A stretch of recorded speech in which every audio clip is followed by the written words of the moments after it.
The champagne flutes clinked around me like tiny bells announcing my doom, but I barely heard them over the roar of blood in my ears.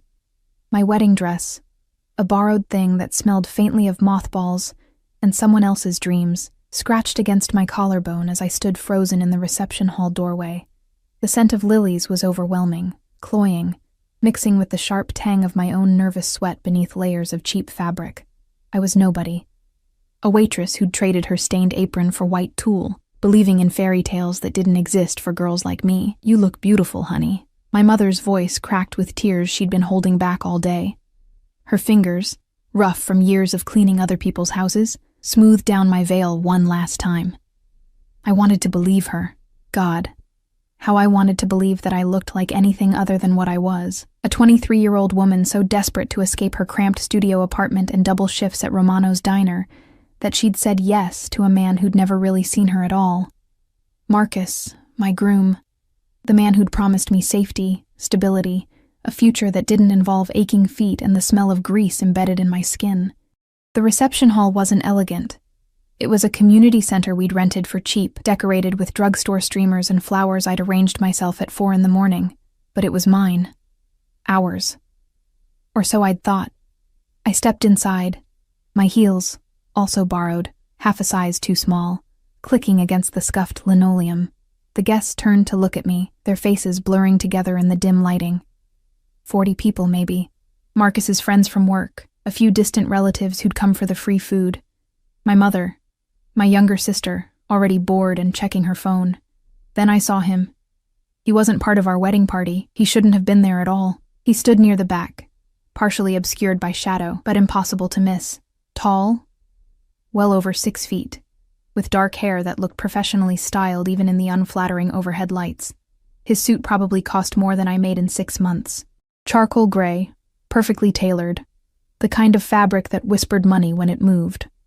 2 men flanked him, both wearing dark glasses indoors, their postures rigid and alert in a way that made my skin prickle. I didn't know who he was, but something in my chest tightened when his gaze found mine across the room. Dark eyes. Unreadable. Assessing me like I was a puzzle he'd already solved. The moment shattered when Marcus grabbed my hand, his palm clammy against mine.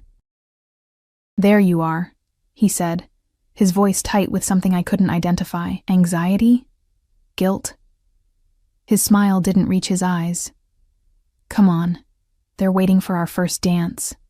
The music started, some generic love song I'd chosen from a free playlist, and Marcus pulled me onto the makeshift dance floor. His hands settled on my waist, but they felt wrong, distant, like he was touching me from very far away. "Marcus," I whispered, trying to catch his eyes. "Are you okay?" "Fine." The word came out clipped. "Just tired, long day." But his gaze kept drifting over my shoulder, back toward the entrance, back toward his phone, which he'd checked 3 times during the ceremony. We swayed mechanically. He smelled like the cologne I'd given him for his birthday. Cheap, too sweet, and underneath it, something sour. Fear, maybe. Or regret. "Who's that man in the back?" I asked, nodding slightly toward the stranger who was still watching us. "The one in the expensive suit?" Marcus's whole body went rigid. "Nobody. Just someone from the neighborhood. Don't worry about it." But the way he said it made me worry about everything. The song ended too quickly and too slowly all at once. Applause rippled through the small crowd, half-hearted and obligatory. Marcus kissed my cheek, a dry, brief press of lips that felt like a goodbye, and then his phone buzzed in his pocket. He pulled it out immediately. His face went white. "I have to..." He looked at me, then away, then back at the phone. "I have to take this. Now?"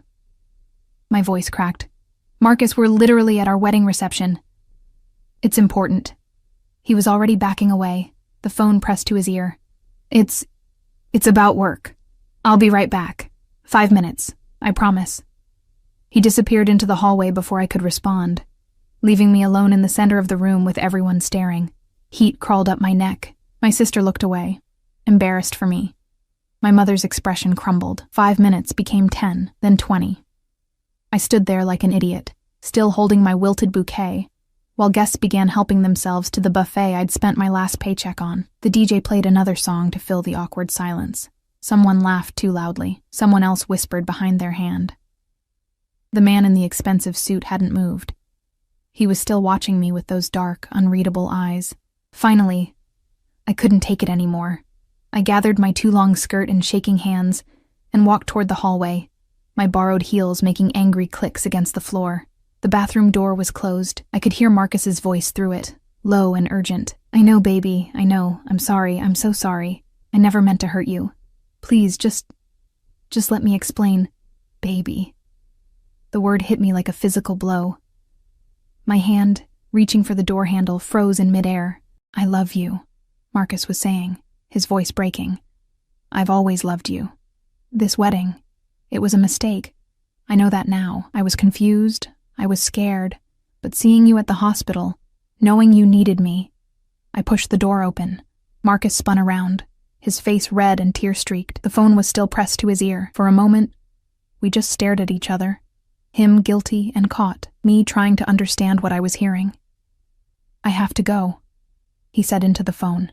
Not to me. To whoever was on the other end. "I'll call you back."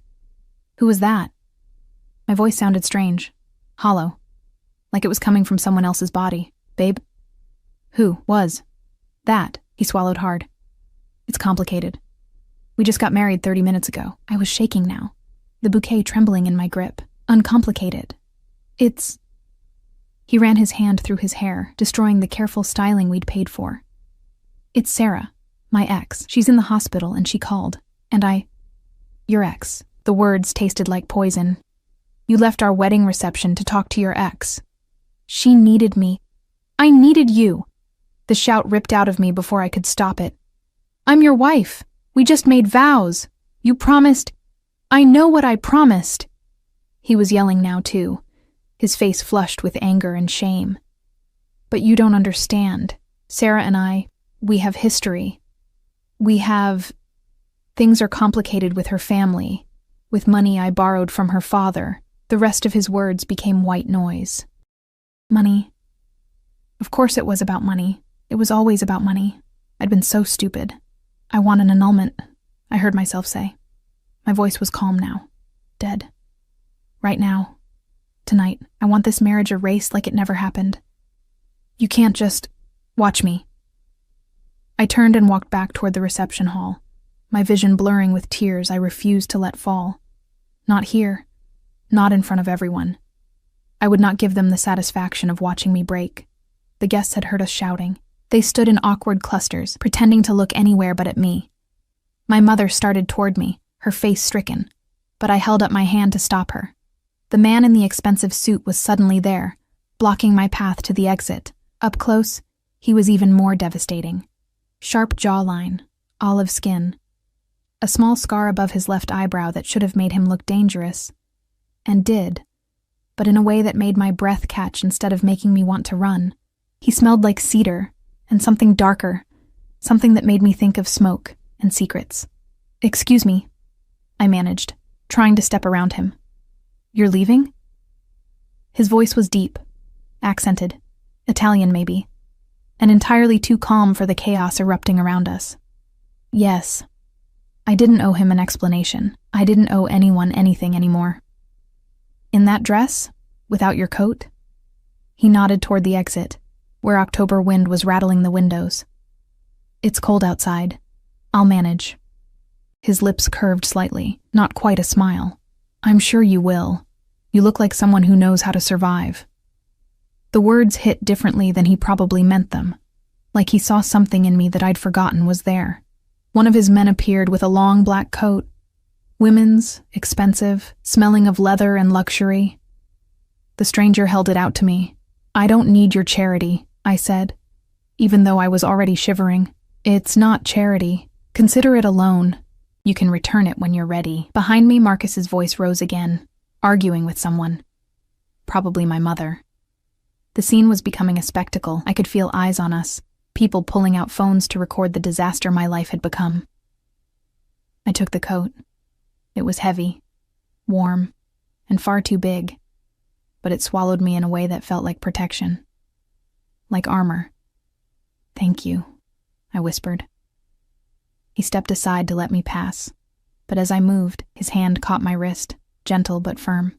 His skin was warm, his grip confident without being threatening.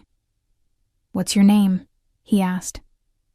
I should have pulled away, should have told him it was none of his business.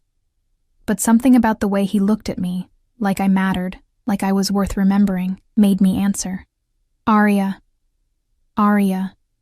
He repeated it slowly, tasting each syllable. Beautiful name for a beautiful woman having a terrible night. That's one way to put it. There are better ways. His thumb brushed against my pulse point. So briefly I almost thought I'd imagined it. Better nights ahead too, I think. Then he released me and stepped back, his men immediately closing ranks around him again. I walked out into the cold October night, wrapped in a stranger's coat that cost more than my entire life, and I didn't look back. I didn't see Marcus follow me out 30 seconds later. I didn't see him grab my shoulder and spin me around in the parking lot. I didn't see the black SUV pull up with perfect timing, or the way the stranger from inside stepped out and positioned himself between us with the casual confidence of someone who'd done this 1,000 times before. But I felt it when Marcus's hand fell away from my shoulder. I felt it when the stranger said something too quiet for me to hear, something that made Marcus go pale and take 3 steps backward. I felt it when those dark eyes found mine again and he asked, "Do you need a ride?" And I felt it when I said yes. Even though every rational part of my brain was screaming that I was making a terrible mistake, because terrible mistakes were all I had left that night. The SUV's interior smelled like leather and power, rich, intoxicating, nothing like Marcus's beat-up Honda that always reeked of fast food and broken promises.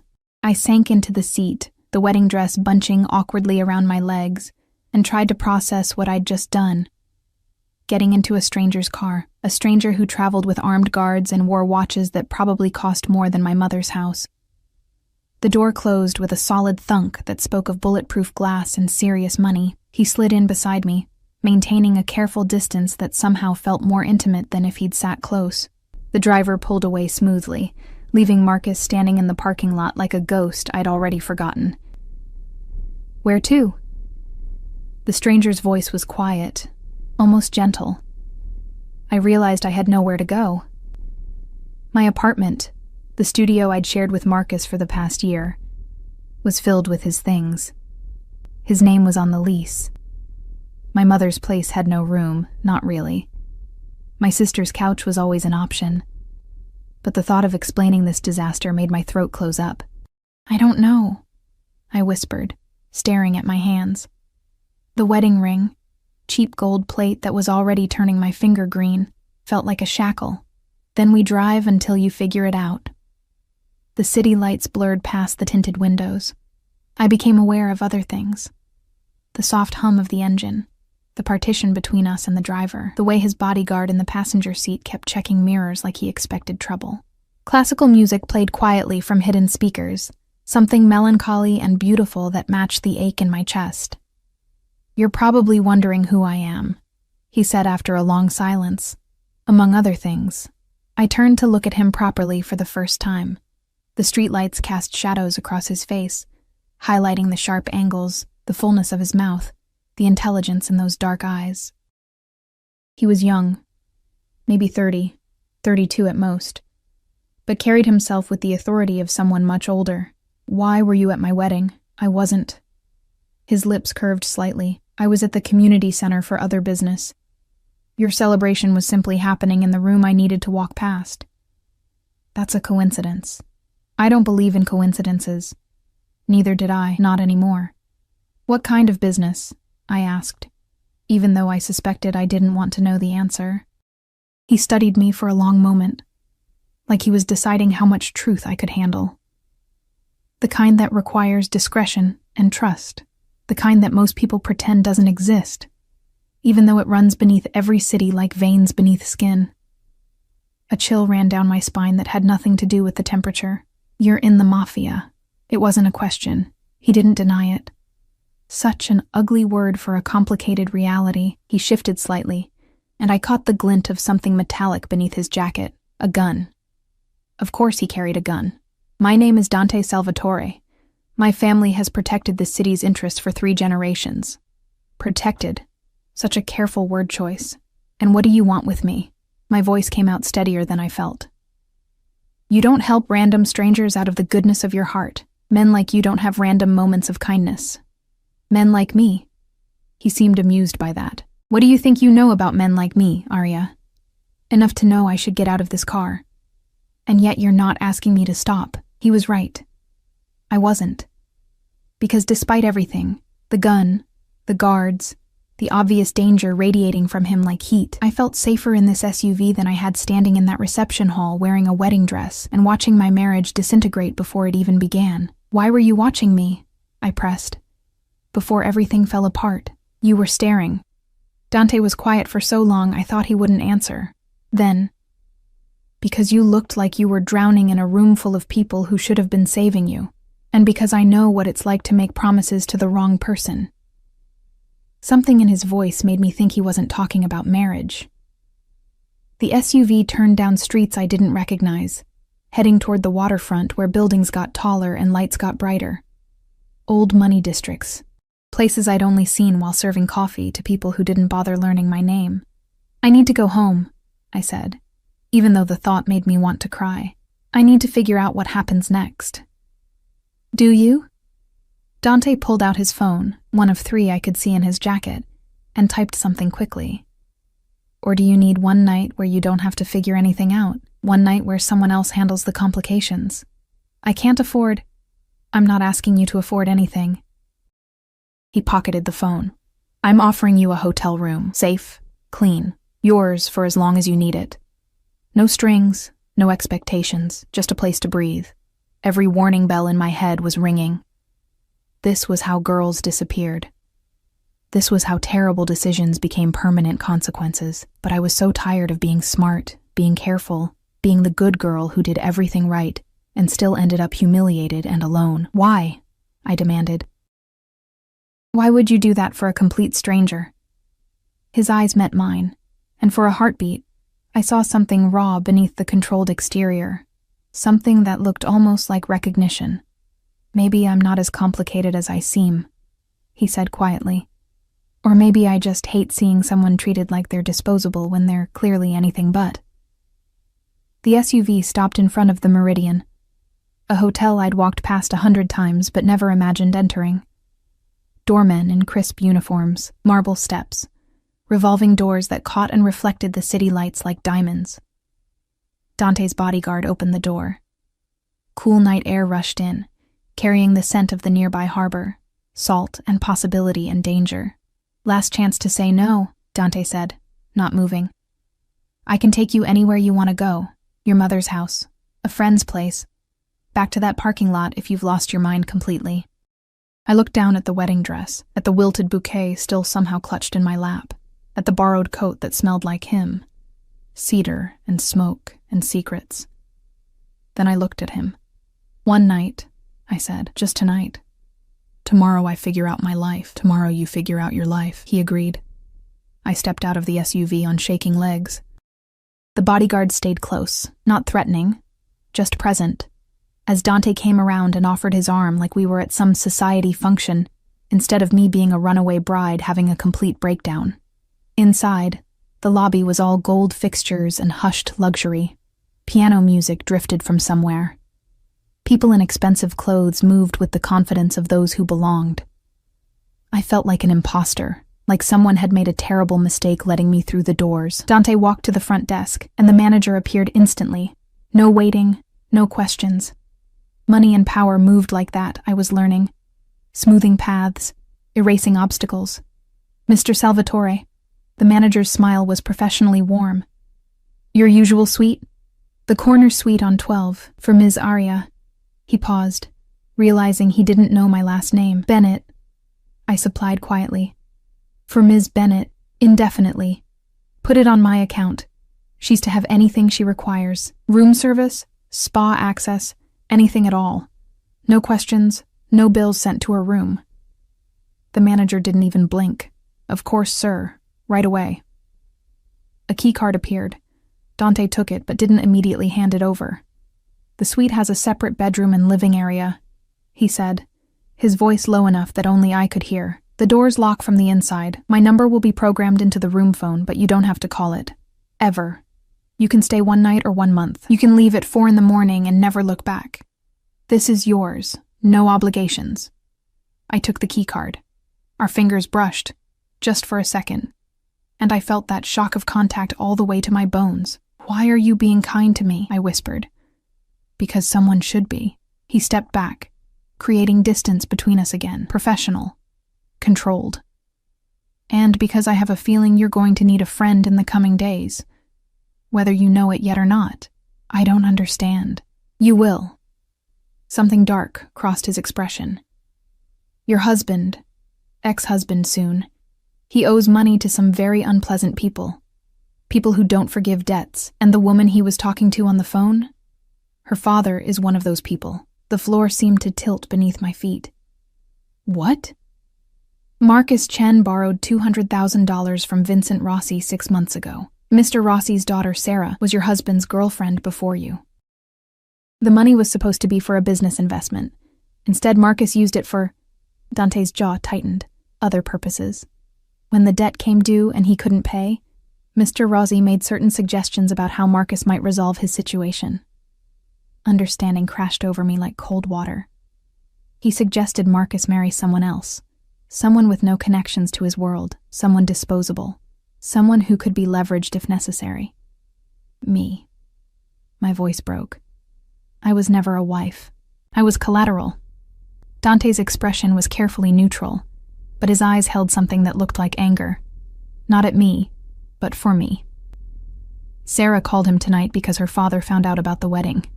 He continued quietly. And because she's apparently decided she wants Marcus back, despite everything. Or perhaps because of it. Some people enjoy possessing broken things. I thought I might be sick. The beautiful lobby spun around me, gold and marble and lies. How do you know all this? I managed. Because Vincent Rossi operates in my city, and because I make it my business to know who owes what to whom. He paused. Also because Marcus tried to borrow money from my organization 2 weeks ago. We declined. Why? Because I don't invest in desperate men who lie about their circumstances. His voice was cold now, the warmth from earlier completely gone. And because something about his desperation felt wrong. So I had him investigated, and you found out about me. I found out he was getting married to a waitress from Romano's diner who had no idea what she was walking into. The world felt very small suddenly. Very dangerous. I should go to the police, I said, even though I knew how hollow that sounded. And tell them what? That your husband took out a legal loan and married you legally? That he changed his mind on your wedding night? Dante's tone was gentle but firm. The police can't help you with this, Arya. This is a different kind of problem. And you can help me? I can keep you safe while you figure out your next move. A laugh bubbled up in my throat. Hysterical. Exhausted. By putting me in a hotel room, that doesn't solve anything. Marcus knows where I work, where my mother lives, where... Marcus won't bother you.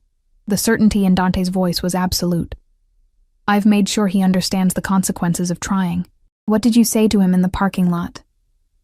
That you're under my protection now, and that if he or anyone associated with him comes near you, I'll consider it a personal insult. His eyes met mine. In my world, personal insults have permanent consequences. I should have been terrified, should have run screaming from this beautiful, dangerous man who spoke about violence like it was a business transaction. Instead, I felt something loosen in my chest, something that had been tight and suffocating for longer than just tonight. I don't want to owe you, I said carefully. I don't want to trade one cage for another. You don't owe me anything. This isn't a transaction. Dante tilted his head slightly, studying me. Consider it an apology from the universe for giving you such a terrible wedding night.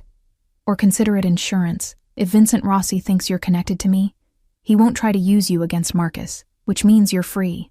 Actually free. Men like you don't do things for free. No, he agreed. We usually don't, but sometimes we make exceptions for people who deserve better than they got. The elevator dinged softly. The bodyguard was holding it open, waiting. Dante gestured toward it. 12 floors up. Turn right. Corner suite. There's a balcony with a view of the harbor. I'm told it's peaceful.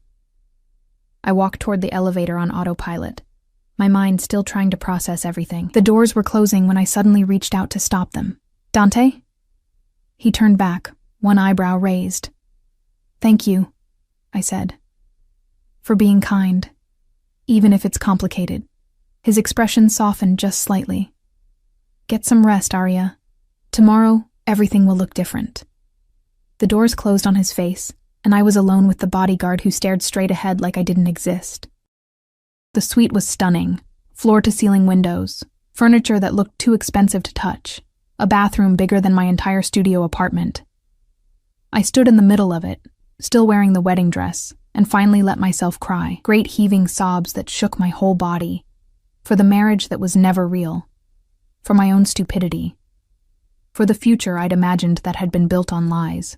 When the tears finally stopped, I peeled off the dress and left it in a pile on the floor. I showered until the water ran cold, washing away makeup and hairspray and the last traces of the girl who'd believed in fairy tales. The hotel robe was soft as a cloud. I wrapped myself in it and stood on the balcony Dante had mentioned, looking out at the dark water below. My phone, the cheap prepaid thing I'd been using, buzzed with texts. 47 from Marcus, 12 from my mother, 3 from my sister. I turned it off without reading them. Tomorrow, I would figure out my life. Tomorrow, I would deal with annulments and explanations and the wreckage of my choices. But tonight, I stood on a balcony in a borrowed robe and a suite I couldn't afford, protected by a man I didn't know, and felt safer than I had in months. Even if safety was just another beautiful lie. Morning came too quickly and not quickly enough. I woke tangled in sheets that felt like silk, my body aching in strange places. Stress, I realized, the physical manifestation of a life imploding. Sunlight streamed through windows I'd forgotten to close, painting the suite in shades of gold that made everything look like a dream I'd eventually wake from. My wedding dress still lay crumpled on the bathroom floor like a dead thing. I wrapped myself in the robe again and found a breakfast cart outside my door. Silver domes covering plates of food I hadn't ordered, strawberries, pastries, eggs prepared 3 different ways. Coffee that smelled like heaven. A small card rested against the coffee pot. Eat. Rest. You're safe. D. His handwriting was precise, controlled, just like everything else about him. I should have been suspicious, should have questioned why a Mafia boss was sending me breakfast and kind notes. But my stomach was growling, and the strawberries looked perfect, and I was so tired of being the responsible one who questioned everything. I ate on the balcony, watching the city wake up below. People rushing to jobs, living normal lives, unaware that some of us had our entire existences shatter overnight. My phone, still turned off, felt like a bomb waiting to explode. But I couldn't hide forever. 53 new messages. I scrolled through them with numb fingers. Marcus. Please let me explain. Marcus, it's not what you think, Marcus. I love you, Marcus. Where are you? We need to talk. Marcus. You can't just leave like this. Marcus, Arya, please. I'm worried about you. The last one made me laugh. A bitter, ugly sound. He was worried. How considerate. My mother's messages were worse somehow. Full of concern and confusion, and that particular brand of disappointment that only mothers could perfect. What happened? Marcus says you left. Please call me. I need to know you're okay. People are asking questions. What should I tell them? What should she tell them? That her daughter had married a man who saw her as a convenient solution to his gambling debts? That fairy tales were just stories people told to make poverty feel temporary? I was composing a response, something vague and reassuring, when someone knocked on the door. My heart jumped. The peephole showed a woman in a hotel uniform, holding garment bags. Ms. Bennett? Her voice was professional, friendly. Mr. Salvatore sent these for you. May I bring them in? I opened the door a crack. She smiled and gestured to the bags. 4 of them, expensive looking. I don't need... He was very insistent, ma'am, said you'd need practical clothing. Nothing flashy. Just comfortable options. She wasn't going to leave until I accepted them. I stepped aside and let her in. The bags contained jeans that would actually fit me. Soft sweaters. Undergarments still in packaging. toiletries from brands I'd only seen in magazines. Everything in my size, everything thoughtful and appropriate and completely overwhelming. How did he know? Mr. Salvatore is very observant, the woman said with a knowing smile. Will there be anything else, ma'am? No. Thank you. She left, and I stared at the clothes spread across the bed. This was too much, too fast, too everything. I dressed in the jeans and a cream sweater that felt like wearing a cloud, then called the number programmed into the room phone before I could overthink it. He answered on the first ring. Aria. Just my name. But the way he said it made something flutter in my chest. The clothes, I started. The breakfast. The suite. It's too much. Is it? He sounded amused. Or is it just enough for someone who lost everything yesterday? I didn't lose everything. Your husband. Your home. Your plans for the future. Your sense of safety. His voice was quiet, but firm. That sounds like everything to me. I couldn't argue with that. Where are you? I asked instead. In a meeting. But I can leave if you need me. The casual way he offered, like abandoning important business for a stranger, was completely normal. Made my throat tight. No, I just wanted to say thank you and ask what happens now. Now you take time to figure out what you want. A few days, a week, however long you need. I can't hide in a hotel room forever. No, he agreed, but you can hide for now, at least until we resolve certain complications. Complications meaning Marcus and his debt? Among other things. I heard voices in the background, someone speaking rapid Italian. I have to go. But Aria? Don't leave the hotel without calling me first. Please. It should have sounded controlling. Instead, it sounded like care. Okay, I whispered. Good girl. The line went dead, and I stood there holding the phone, my face burning from two simple words that shouldn't have affected me at all. The rest of the day passed in a strange haze. I tried to make plans, to figure out my next steps, but kept getting lost in spirals of anxiety. The annulment would be easy enough. We'd been married less than 24 hours, never consummated anything. But then what? Back to my studio that held nothing but memories of Marcus? Back to double shifts and the smell of grease and customers who snapped their fingers for refills? By evening, I was crawling out of my skin. The suite felt like a beautiful cage. I needed air, movement, something to remind me I was still real. I ventured down to the hotel bar, just for one drink, just to be around people who weren't in my head. The space was dark and sophisticated, all leather booths and soft jazz. I perched on a bar stool and ordered vodka on the rocks because wine felt too romantic and beer felt too sad. Rough day? The bartender was young, sympathetic. You could say that. Well, you're in the right place. This vodka could strip paint. I laughed despite myself. The drink burned going down. Perfect. I was halfway through my second when someone slid onto the stool next to me. Male cologne, expensive. A suit that whispered money. You're the girl from 12, the man said. Not a question. Salvatore's latest acquisition. I turned to look at him. Handsome in a bland way, with cold blue eyes and a smile that didn't reach them. I'm not anyone's acquisition. No? He gestured for the bartender to bring him scotch. That's not what it looks like. Dante Salvatore doesn't put women in corner suites because he's feeling charitable. My skin prickled with warning. I don't know what you think you know. I know Salvatore's reputation. I know he likes beautiful things. And I know he doesn't share. The man's eyes raked over me in a way that made me want to shower. But maybe you're the exception. Maybe you're tired of being locked up in that room like a princess in a tower. I think you should leave. I think I should introduce myself. Vincent Rossi Jr. He extended his hand like this was a normal social situation. My father is the man your husband owes money to, which makes us practically family. My blood turned to ice. Vincent smiled at my reaction. There it is. The fear. Don't worry, sweetheart. I'm not here to collect. I'm here because I'm curious about what Salvatore sees in you. What makes you worth protecting. I don't know what you're talking about. No? Dante didn't tell you he's declared you off limits? That anyone who touches you answers to him personally? Vincent leaned closer, and I could smell alcohol on his breath. That's practically a marriage proposal in our world. So either you're fucking him or you're bait for something bigger. I'm neither. I stood up on shaking legs. And I'm leaving. His hand shot out and grabbed my wrist, tight enough to hurt. I don't think so. See, your disappearing act last night caused problems for my sister.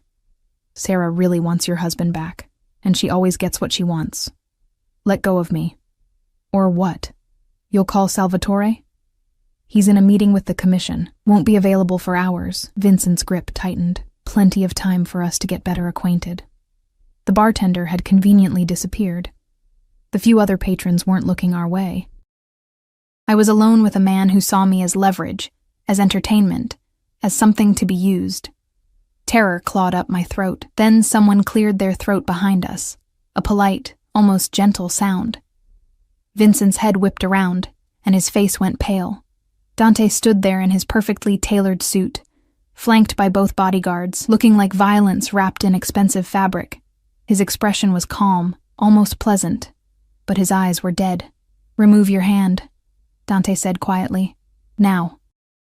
Vincent released me so fast I stumbled. "Salvatore, I didn't know. We were just talking." "You were touching what's mine." Dante's voice never rose above conversational, but somehow it filled the entire bar. After I made it very clear what would happen if anyone tried. It was just conversation. It was assault, and threat, and violation of territory. Dante moved closer, and Vincent actually backed up. 3 transgressions. Normally I'd require payment for each. But since your father and I are attempting diplomacy, I'll be generous. Generous? Vincent's voice cracked. You'll leave. Now, you'll tell your father that his son is no longer welcome in any establishment I own or protect, which is most of this city, and you'll pray I don't change my mind and decide examples need to be made. Vincent looked like he might argue, might defend himself. Then he looked at Dante's eyes, really looked. And whatever he saw there made him go white. "I'm sorry," he stammered. "I didn't mean... It won't happen again." "No," Dante agreed softly. "It won't." Vincent practically ran from the bar. The bodyguards followed him out, ensuring he actually left, I realized. Dante turned to me, and his entire demeanor shifted. The cold violence disappeared, replaced by concern. "Did he hurt you?" I looked down at my wrist. Red marks where Vincent had grabbed me, already starting to bruise. "I'm fine." "You're not." He was suddenly right there, his hands, gentle, so gentle, examining my wrist. "You're shaking." I was. My whole body was trembling with adrenaline and fear, and something else I couldn't name. "I thought you were in a meeting," I whispered. I was. Then my security detail informed me Vincent Rossi had entered my hotel and was heading to the bar where you'd gone for a drink. His jaw was tight. "The meeting became unimportant. You left." "I left. The commission can wait. You couldn't." His thumb brushed across my pulse point. Almost the same gesture from last night, but this time there was something fierce in his eyes. Something possessive that should have frightened me. It didn't.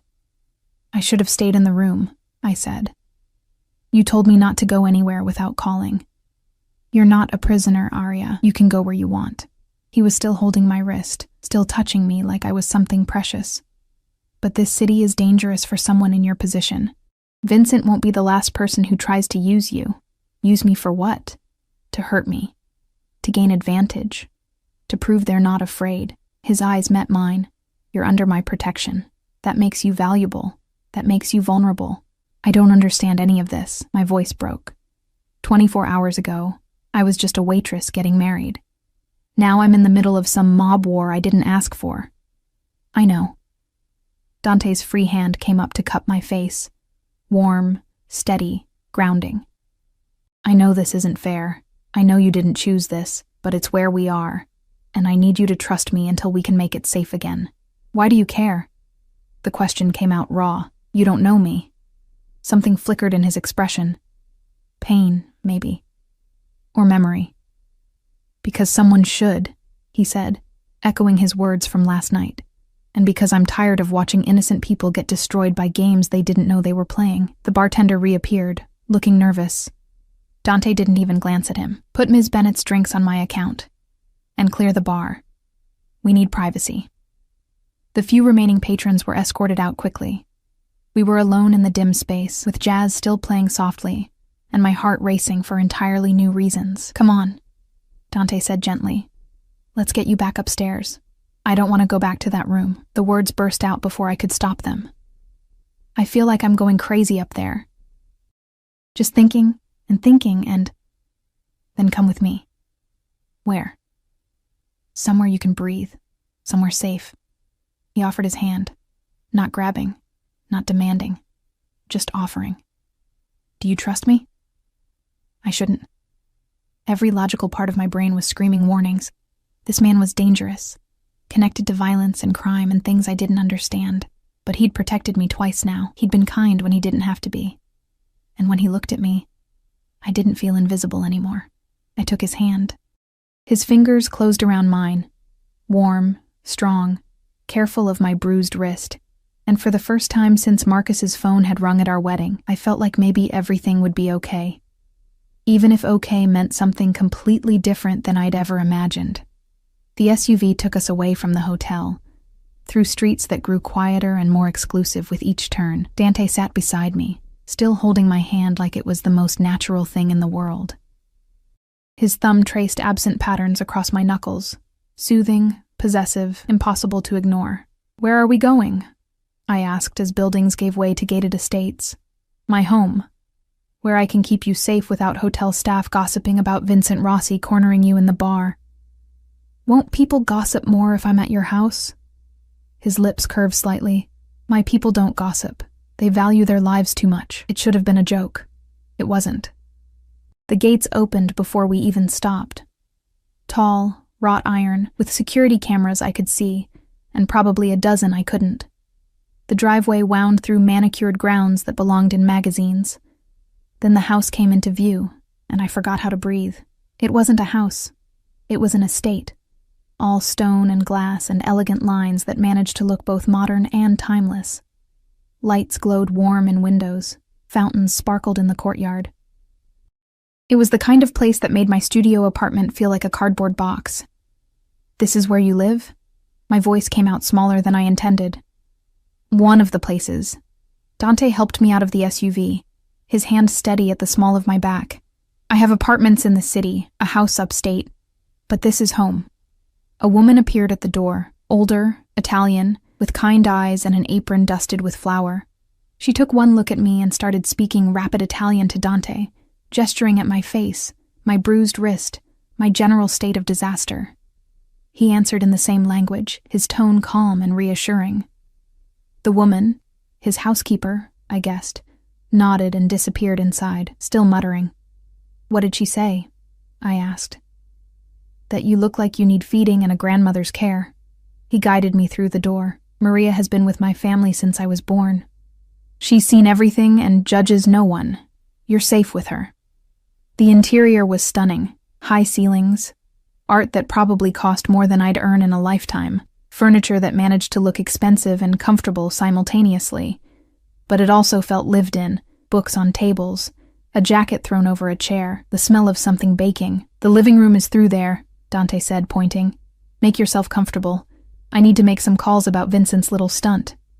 Is he going to be a problem? Not after tonight. His expression went cold. By morning, everyone will know what happens when someone touches you. There won't be a second incident. He left before I could ask what exactly would happen. I wandered into the living room, drawn by the fireplace crackling with actual flames. Floor-to-ceiling windows overlooked the grounds, showing gardens lit by subtle lighting. It was beautiful and terrifying, and so far from my reality I felt like an alien. Maria appeared with a tray, tea, cookies that were still warm, a knowing smile.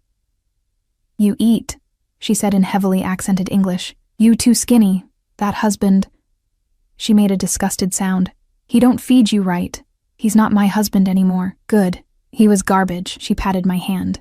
Mr. Dante, he will take care of you proper. You see? Before I could process that statement, she was gone again. I sat on the couch, soft leather, probably Italian, and tried to understand how my life had become this surreal. 2 days ago, I was planning a future with Marcus. Now I was drinking tea in a mob boss's mansion while he made threatening phone calls about a man who'd grabbed me in a bar. Dante returned 20 minutes later, his jacket discarded, sleeves rolled up to reveal forearms that were far too distracting. He looked tired suddenly, the mask of control slipping just enough to show the man beneath. "It's handled," he said, pouring himself whiskey from a crystal decanter. "Vincent won't bother you again. Neither will his father or anyone associated with them." "What did you do?"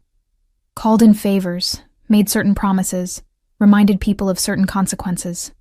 He took a long drink. "The details don't matter. What matters is you're safe. For how long?" "As long as you need to be." I set down my teacup with shaking hands.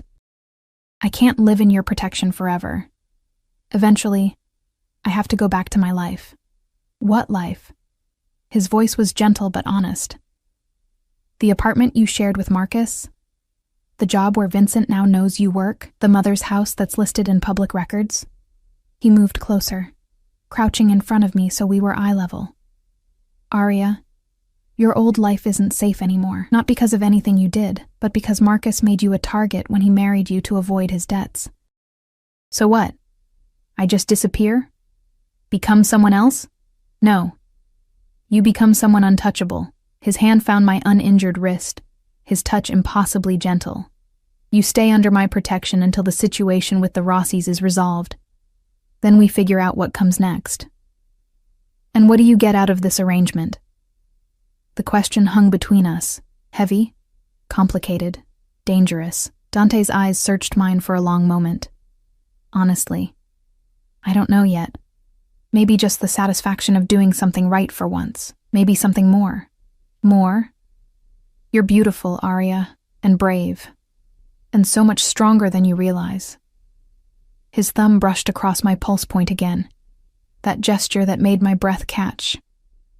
"I'd be lying if I said I didn't want to know you better, want to know what you look like when you're not drowning. Want to—" He stopped himself, jaw tightening. "Want to what?" "Want to keep you." The words came out rough. "Not as protection. Not as obligation. Just keep you." My heart was racing so fast I thought he could probably feel it. "You don't even know me. I know you married a man to escape poverty and he treated you like collateral. I know you walked out of your wedding with your head high even though you were breaking apart. I know Vincent Rossi grabbed you and you were ready to fight instead of freeze." His other hand came up to cup my face. "I know enough to know I want more." "This is crazy." "Yes." "You're a criminal." "Yes." "I should be terrified of you, probably." His eyes held mine. "Are you?" I should have been. Every rational thought said run, but all I felt was heat and safety and something that felt dangerously like desire. "No," I whispered. Something flared in his expression, triumph, hunger, possession all at once. But he didn't move closer, didn't take what I was almost offering. "Then stay," he said quietly. "Not in the hotel. Here, where I can actually breathe without looking over your shoulder." "Stay in your house?" "In the guest wing. Your own space, your own privacy. Maria will be here during the day. My security team monitors the grounds." He was still touching my face, my wrist, like he couldn't quite stop. "I'm not asking you to share my bed, Aria. I'm asking you to let me keep you safe until you're ready to face the world again. And if I'm never ready, then you stay forever." He said it like a vow. "I have enough space, enough money, enough power to make sure you never have to worry about anything again." It was too much. Too fast. Too everything. But I was so tired of being alone. So tired of being afraid. And when Dante looked at me like that, like I was something precious instead of disposable, I wanted to believe in impossible things again. "Okay," I heard myself say. "I'll stay. For now." His smile was like sunrise. Rare, beautiful, transformative. "Come on," he said, standing and offering his hand again. "Let me show you your rooms." The guest wing was bigger than my entire apartment had been. Bedroom, bathroom, sitting area, a balcony overlooking the gardens. Clothes already hung in the closet, more thoughtful choices in my size, casual and comfortable and expensive. "How did you—" I called ahead while you were drinking tea." He leaned against the doorframe, watching me take it all in. "Maria's daughter is your size. She sent over some things to tide you over until we can get you a proper wardrobe." "I don't need a proper wardrobe. Everyone needs clothes that make them feel like themselves. Even temporary refugees from terrible marriages." I laughed despite myself. He smiled at the sound. "Get some rest," he said softly. "Tomorrow we'll figure out the annulment paperwork. Maria will make you breakfast, and if you need anything at all, my room is at the end of the hall." "Where's your room?" "Directly above yours." His eyes held mine. "Close enough to hear if you call, far enough to give you space. And if I don't want space," the question escaped before I could stop it. Dante went very still. "Then you come find me," he said, his voice rough. "But Arya, don't come unless you're sure, because if you show up at my door, I won't be noble about turning you away. I'll give you exactly what you're asking for, and I don't do anything halfway." Heat flooded through me. Want, need, something that felt like madness. "Noted," I managed. He pushed off the doorframe and walked away, his footsteps echoing on the hardwood. I stood there, trembling, wondering what I'd gotten myself into. The bed was massive and comfortable, but I couldn't sleep. Every time I closed my eyes, I saw Marcus's face when he left me for that phone call. Vincent's hand on my wrist. Dante's eyes when he'd said he wanted to keep me. Around midnight, I gave up and wandered downstairs, drawn by light coming from what looked like a library.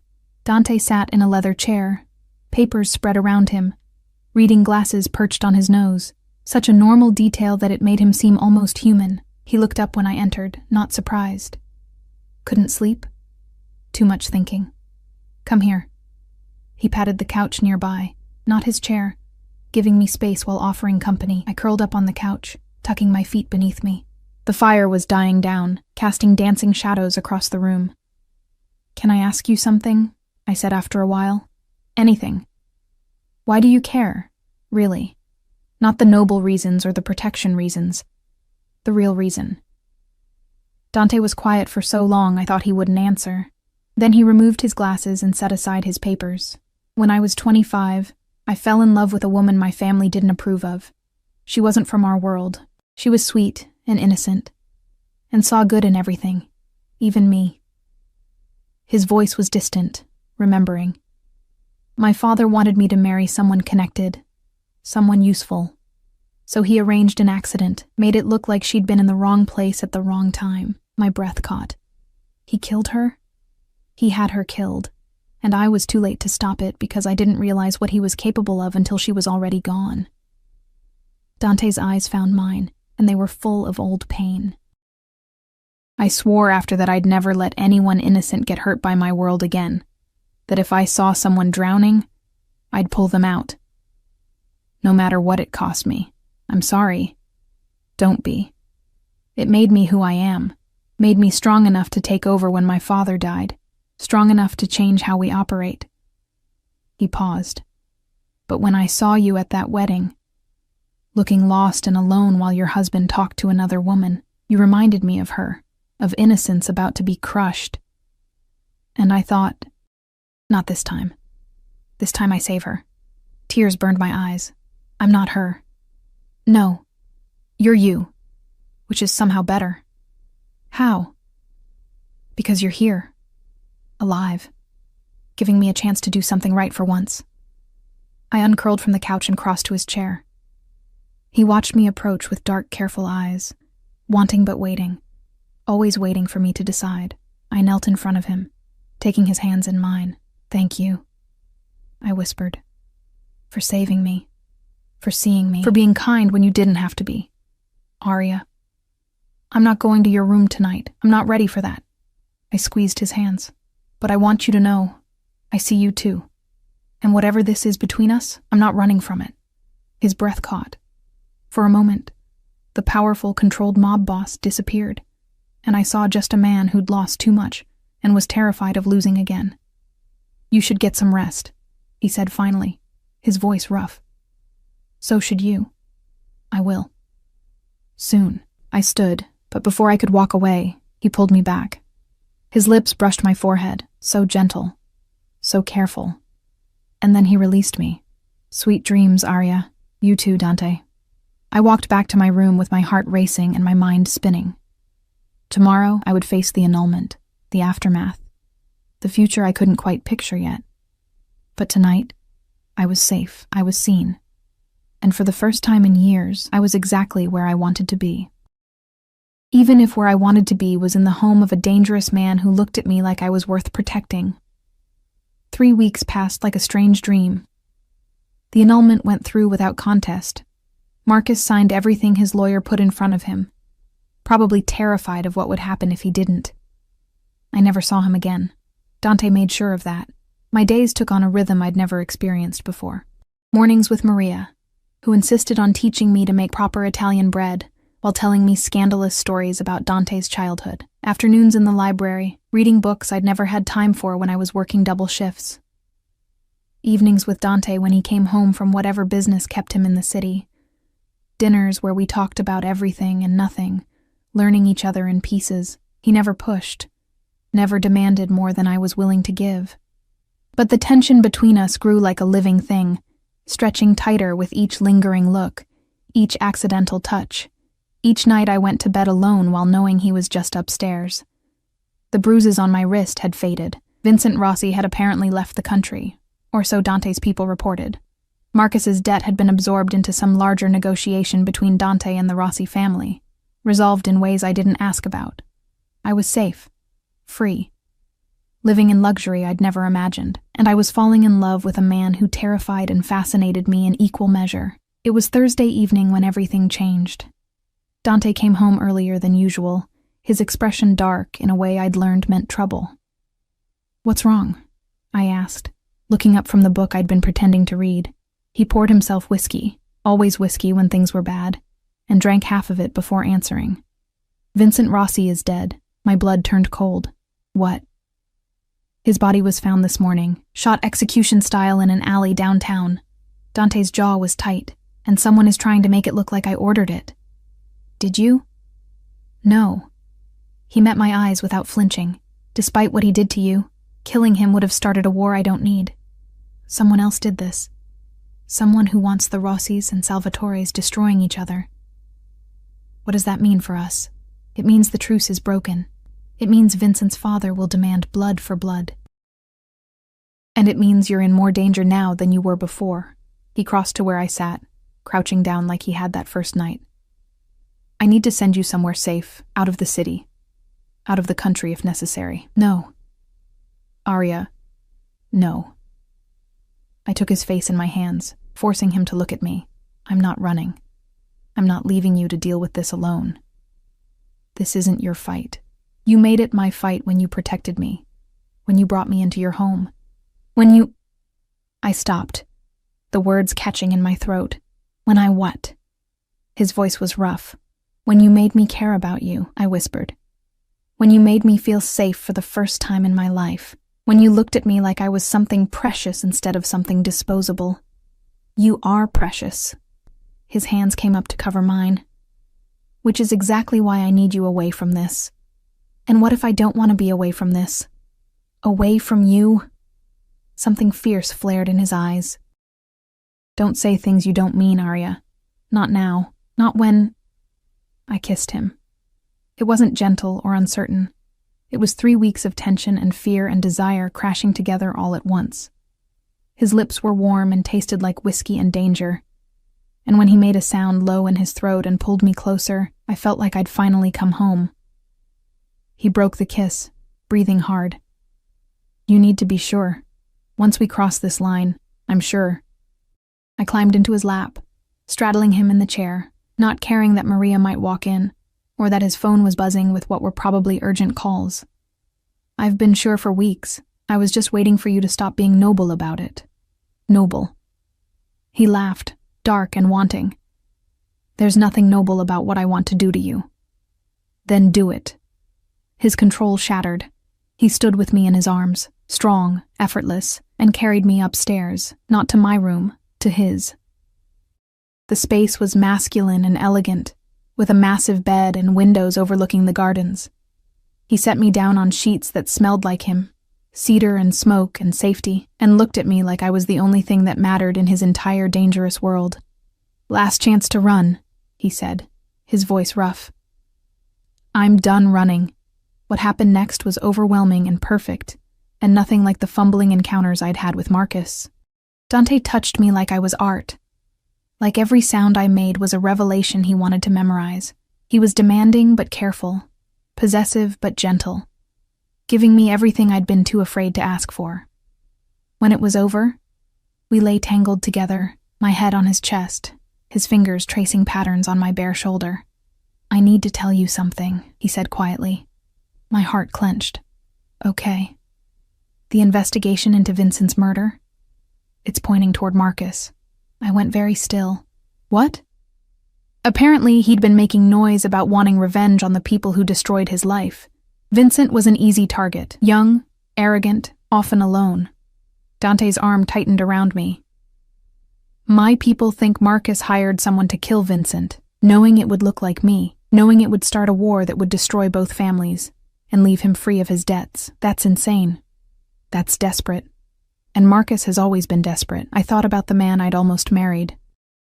The lies, the manipulation, the way he'd used me as collateral. Was he capable of murder? Of starting a war? "What are you going to do?" I asked. "Find proof. Present it to the Rossies before they retaliate. Hope they value truth over vengeance." He pressed a kiss to my hair. "And keep you safe while I do it. I want to help." "Absolutely not." "Dante, no." He rolled over, pinning me beneath him, his eyes fierce. "You are the one good thing in my life right now.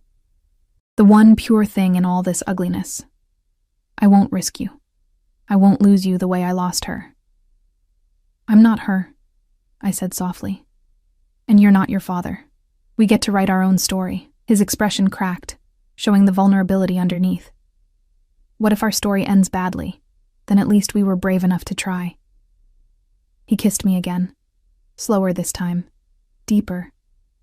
And I felt his fear, and his hope, and his desperate need to protect me all tangled together. We spent the night wrapped around each other, making promises with our bodies that we couldn't quite say with words. Morning came too soon. Dante was on the phone before dawn, coordinating his people, building his case against Marcus. I watched him work, brilliant and ruthless and completely focused, and understood why people feared him, but I also saw the man beneath, the one who made sure Maria had her arthritis medication, who donated anonymously to the diner where I used to work, who kissed me goodbye like I was the most important thing in his world. "Stay inside today," he said as he prepared to leave. "Security will be doubled. Don't answer the door for anyone except Maria. Be careful. Always." He cupped my face, thumb brushing across my cheekbone. "This will be over soon, and then we can figure out what comes next." "What do you want to come next?" "You. Me, figuring out how to be normal people for once." He smiled. "Rare, beautiful, maybe even happy. I'd like that." He left, and the house felt empty without him. I tried to read, to help Maria with dinner preparations, to pretend my stomach wasn't churning with anxiety. Around 3 in the afternoon, the doorbell rang. Maria went to answer it. She always did, screening visitors before they got anywhere near me. But instead of her usual cheerful greeting, I heard a gasp. Then silence. I moved toward the foyer on instinct, my heart racing. Marcus stood in the doorway, wild-eyed and holding a gun. "Hello, Arya," he said, his voice shaking. "We need to talk." Maria was on the floor, unconscious but breathing. My mind went blank with terror and rage. "You hit her." "She wouldn't let me in. I didn't have a choice." He gestured with the gun. "Come with me. Now. Or I start shooting and see how many guards I can take down before they kill me. Dante will find you. Dante is busy with the Rossies. And by the time he figures out where we went, it'll be too late."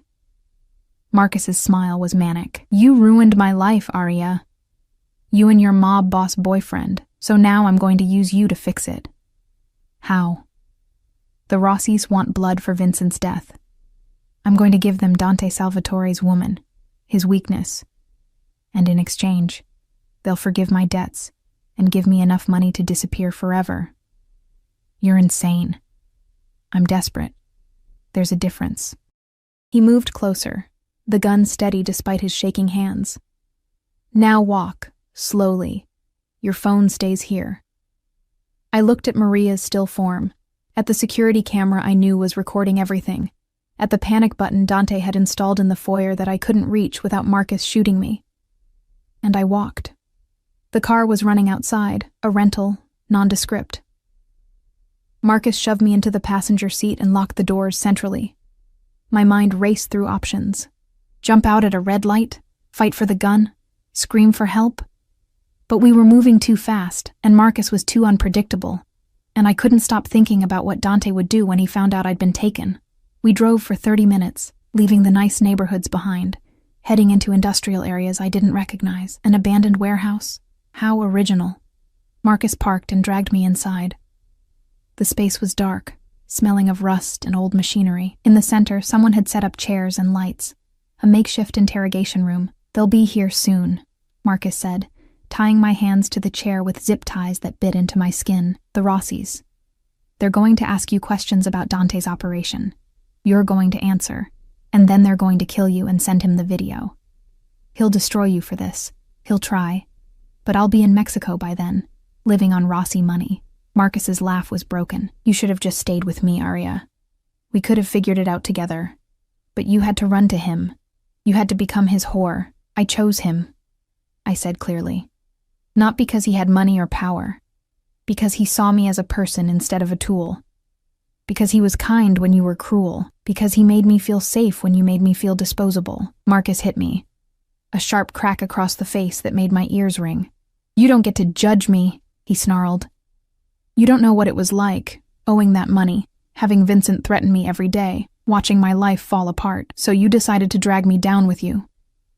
You were supposed to fix it. Marrying you was supposed to buy me time, make them think I was stable, give me space to figure something out. His voice broke. But then Salvatore noticed you, and everything got worse, and now... The warehouse door exploded inward, not opened, exploded. Splinters and smoke and men in tactical gear pouring through like a nightmare made real. And leading them, face carved from rage and fear and something darker, was Dante. His eyes found mine across the space, checking for injuries, for life, for whatever had survived. Then they found Marcus, and the temperature in the room dropped 20 degrees. Let her go. Dante's voice was deadly calm. Now, or what happens next will make Vincent Rossi's death look gentle. Marcus grabbed the gun, pressing it against my temple. Stay back! I'll shoot her! I swear I'll... The shot came from somewhere behind Dante. One of his men. A perfect marksman who put a bullet through Marcus's shoulder before he could finish the threat. The gun clattered to the floor. Marcus screamed. Then Dante was there, cutting through my zip ties with a knife that appeared from nowhere, pulling me into his arms so tightly I could barely breathe. I've got you, he said against my hair. You're safe. I've got you. I clung to him, shaking, trying not to cry and failing completely. Behind us, his men were securing Marcus, reading him his rights. Actual police rights, I realized dimly. Real cops mixed in with Dante's security team. You called the police? I managed. For this? Yes. Dante pulled back enough to examine my face, his thumb gentle on the bruise Marcus had left. He kidnapped you, assaulted you, attempted murder. I want him in prison for the rest of his life, not just dead in an alley. How did you find me? Security footage showed everything. We tracked his car through traffic cameras, and I knew where he'd go. He's not smart enough to be creative. His jaw was tight. I'm sorry I didn't get here sooner. You got here in time. That's what matters.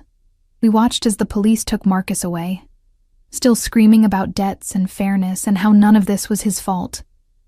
I felt nothing watching him go. No regret, no sympathy. Just relief that it was finally over. The Rossis? I asked as Dante helped me to his car. Agreed to meet tomorrow.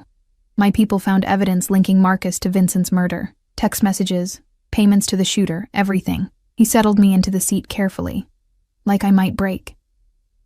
They'll get their justice. Just not from me. So it's over? It's over. Back at the house, Maria fussed over both of us. Ice for my bruises, food I couldn't eat, blankets and tea and grandmother's comfort. Dante stayed close, touching me constantly like he needed to confirm I was real. That night, I stood in the shower until the water ran cold, washing away the fear and the violence and the last traces of the girl I used to be. When I came out, Dante was waiting in his room, our room. I was starting to think of it. Can't sleep? I asked. Not until I know you're okay. I crossed to him, still damp from the shower, and kissed him slowly. I'm okay. Because of you. Because you're brave, he corrected. Because you survived. We survived. His arms came around me and we stood there in the dim light, just breathing together.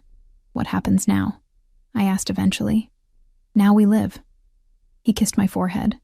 We figure out what normal looks like for us. Maybe you go back to school. Maybe you find a job you actually like instead of one you need. Maybe we travel, or stay here, or buy a house by the ocean. Maybe we just be happy for a while. Yeah. His voice was soft. Maybe we just be happy. 6 months later, I stood in Dante's kitchen, our kitchen, teaching Maria's daughter how to make bread while Dante worked in his study. The annulment was ancient history. Marcus was serving 25 years for kidnapping and conspiracy to commit murder. The Rossis had signed new treaties with the Salvatores, peace bought with evidence and truth instead of blood, and I was happy. Not the desperate, grasping happiness I'd felt, planning a wedding to a man who didn't love me, but the quiet, steady happiness of being seen and valued and chosen every single day. Dante appeared in the doorway, drawn by the smell of baking bread and my laughter. He watched me with those dark eyes that had once seemed so dangerous and now just felt like home. What? I asked, catching him staring. Just memorizing this moment. He crossed to me, pulling me close despite the flour on my hands. My beautiful girl, covered in flour, laughing in my kitchen. I want to remember exactly how lucky I am. We're both lucky. Yes. He kissed me. Soft, sweet, full of promise. We are. Outside, the sun was setting over the gardens. Inside, bread was baking and music was playing and a life I'd never imagined was unfolding around me. I'd walked out of a disastrous wedding 3 days before, wrapped in a stranger's coat, with nowhere to go and nothing to lose. I'd found a home with a dangerous man who looked at me like I hung the stars. And somehow, impossibly, I'd found myself. The girl who'd been invisible was gone. In her place stood a woman who knew her worth, who'd faced down her fears, who'd chosen love even when it came wrapped in danger and darkness. Dante's arms tightened around me. I love you, he said. Simple, certain, true. I love you too, I whispered back. And for the first time in my life, I believed in happy endings. Not because they were easy or simple or what I'd expected, but because we'd fought for hours, we'd survived the worst, and chosen each other anyway, and that was the best kind of ending there was.